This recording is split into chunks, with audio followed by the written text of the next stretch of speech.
সকলকে অসংখ্য ধন্যবাদ। জেলাম আপনাদের শোনাবো একটা বিশেষ কাহিনী।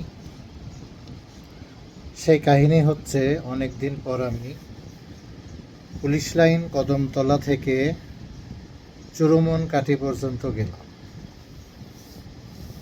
তো সে যে কি সুন্দর রাস্তা, কি অপূর্ব রাস্তা। মাঝে মাঝে গাড়ি গেলেই প্রচণ্ড ধোঁয়া উঠছে, উঁচু নিচে বন্ধু, পাহাড়ি, সমতল, কোথাও কোথাও পানি জমে আছে।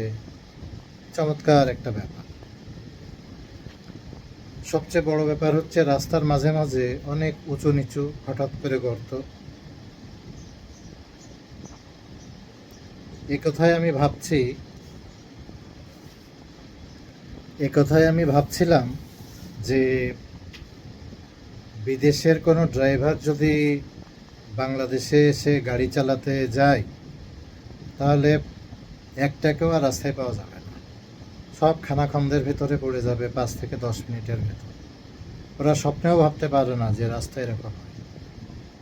কি চমৎকার রাস্তা, যেন পঙ্খিরাজের মতো উঠছি, হেলছি, দুলছি। আবার মাঝে মাঝে কুয়াশা, ধুলো, স্রোত। আবার কোথাও কোথাও নদীর মতো ঢেউ খেলে গেছে, কোথাও কোথাও ইটের সোলিং পাতানো। ও কি মজা, কি আনন্দ! খুব থ্রিল অনুভব করলাম আজকের এই রাস্তায় চলাফেরা করে। অত্যন্ত চমৎকার ব্যাপার।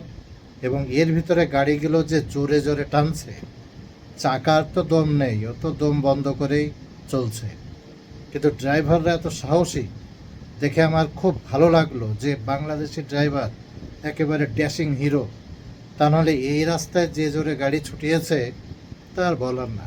যদিও মাঝে মাঝে 2-1টা গাড়ি খানাখন্দে পাওয়া যায়, তাতে কি, এরকমই চলুক। তবে আমরা আর আসলে এরকম রাস্তা দেখতে চাই না।